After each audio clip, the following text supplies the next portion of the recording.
वो अवॉइड होती है, लेकिन विटामिन डी और कैल्शियम का इस्तेमाल यकीनन ज़्यादा काफ़ी लोग कर रहे हैं। ठीक है ठीक है। नाज़रीन, आज हमने जिस तरीके से चिकनगुनिया के वाले से बात की, तो डॉक्टर साहब की एक बात बड़ी जो ना हमारी तवज्जो तलब है कि हमारा जो इम्यून सिस्टम है या वो इतना स्ट्रांग होना चाहिए कि हम पे जो बीमारियां वो कम असर करें, और वो सिर्फ उसी सूरत हाल में होता है कि अगर आप अपनी डाइट का ख्याल रखें, और सबसे बड़ी बात कवानीन कुदरत पर अमल करें, रात को जल्दी सोएं, सुबह जल्दी उठें, जो अल्लाह ताला ने चीज़ें बनाई हैं, फल सब्जियाँ और दालें गोश्त, ये अपनी सेहत के हिसाब से मुनासिब मिकदार में खाएँ ताकि आपकी स्ट्रांगनेस बरकरार रहे।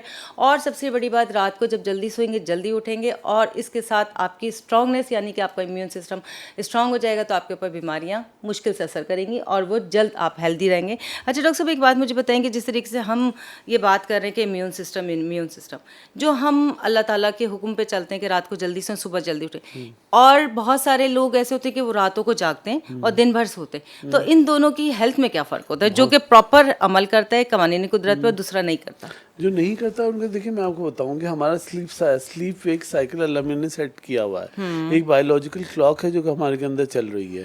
हमारे कुछ हार्मोन्स हैं जो रात के 3 बजे निकलते हैं, जो कोर्टिसोल कहा जाता है। अच्छा। तो वो ये सब जो अल्लाह मियां ने हमारे सेट किए हुए हैं, अगर आप कानून कुदरत से ऑपोजिट चलेंगे तो यकीनन आपका स्ट्रेस लेवल जो है बढ़ेगा। जैसे अगर कोर्टिसोल अगर आप सही रात को नहीं सोएंगे तो कोर्टिसोल लेवल आपका बढ़ेगा, आपका स्ट्रेस लेवल बढ़ेगा, आपकी जो जनरल फिजिक है वो खराब होगी, और ये है कि आपको डायबिटीज और दीगर बीमारियां होने का खतरा बढ़ेगा। अच्छा, बिल्कुल। अच्छा, आपने कहा कि जो लोग नहीं सोते और जो सो रहे हैं टाइम से और उठ रहे हैं टाइम से, उनकी इम्यून सिस्टम कितना स्ट्रांग होता उनका यकीनन स्ट्रांग होगा। अल्लाह ताला ने एक सर्टेन टाइम बनाया हुआ है सोने और जागने का, तो इसलिए इस बात का ख्याल रखना चाहिए कि इंसान को कि आपका शट डाउन टाइम होना चाहिए, कि मतलब ये मेरा शट डाउन टाइम है, इसके आगे ना मैं तो कोई स्क्रॉलिंग करूँगा ऑन टेलीफोन या कुछ भी व्हाटएवर, तो उसका सोने का टाइम मुकर्रर होना चाहिए। इससे आपकी अपनी जनरल हेल्थ इम्प्रूव होती है,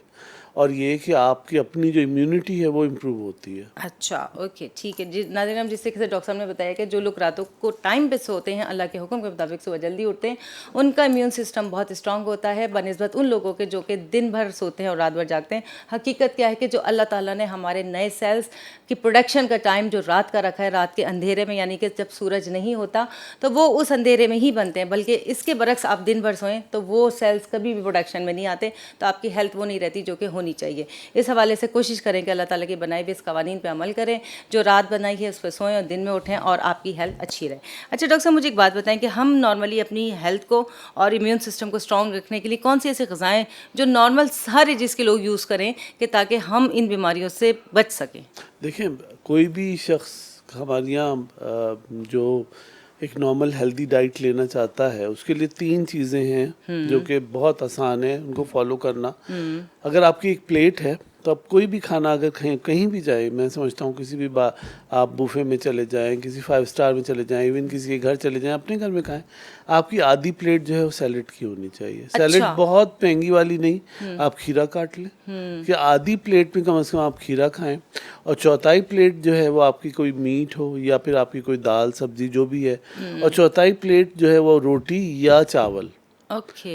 ये पैटर्न अगर आप अपने दिमाग में रख लें कि आधी प्लेट आपकी सैलेड है, चौथाई प्लेट जो है वो आपका मीट है या कोई सब्जी या कुछ भी, और चौथाई प्लेट आपका चावल या रोटी भी बचेगा है। आधी सब्जी में। बिल्कुल, तो वो सैलेड खाने में अच्छा खासा। ये वाली प्लेट अगर आपके दिमाग में रहेगी ना, तो मैं कहता हूँ आप दुनिया के बड़े से बड़े बुफे में भी चले जाएं या आप कहीं भी बड़ी से बड़ी दावत में चले जाएं, हाँ। आपको अपनी जो है ना प्लेट बनानी आनी चाहिए। अच्छा, बिल्कुल, ये हेल्दी डाइट है। अच्छा, ये हर एक को फॉलो करना चाहिए। अच्छा, it's very easy to follow. यानी कि सैलेड होना चाहिए, थोड़ी सी जो है उसके, अगर कोई आपने मीट लिया या राइस लिया और उसके साथ चपाती हाफ, यानी कि बहुत थोड़ी मिकदार में आपको खाना चाहिए और ज्यादा मिकदार में सैलेड चाहिए। सस्ती प्लेट हो गई क्योंकि हेल्दी भी और सही सी बात है, कितना ज्यादा खर्चा बढ़ता जा रहा है। अगर आप इस पैटर्न को फॉलो कर लेंगे ना, फिर आपका दिल नहीं चाहेगा कि इसके अलावा कुछ आपके खाने। तो इससे हमारा हमारा डाइजेस्टिव सिस्टम तो बड़ा ज़बरदस्त हो जाता बिल्कुल होगा। यकीनन लाइट फूड होता है, हमारी हेल्थ इंप्रूव करती है और ये है कि हमारे नए सेल्स बनते हैं बॉडी में इस तरह सही सही।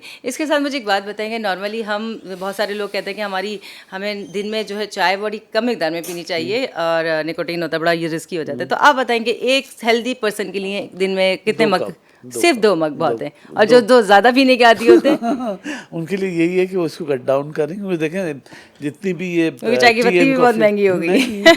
नहीं वो टी और कॉफी में कैफीन होता है, जी जाहिर जी है जी उसकी जी। वजह से आपकी एंजाइटी बढ़ती है, अच्छा, एंजाइटी का लेवल बढ़ता है, आपको पैल्पिटेशन की प्रॉब्लम्स हो तो सकती ये हैं। पहले नहीं होता था कि अगर आपको बड़ा स्ट्रेस है और आपके सर में दर्द है तो आप चाय पी लें, तो ये क्या हाँ, उल्टा हो देखिए, गया? वजह उसकी ये है कि ठीक है वो हाँ। एक आध कप चल जाती है, लेकिन बाज लोग जो होते हैं अच्छा। जिनकी पूरी जैसे कहते हैं ना एक जग भर के रखा होता हाँ है हाँ हाँ। फ्लास्क का, वो पीते रहते हैं। इन लोगों को ये प्रॉब्लम हो जाती है कि पैल्पिटेशंस उनको होती हैं फिर, ओके। क्योंकि टी बहुत ज्यादा लेते हैं और फिर यूरिनेशन बार बार होती है।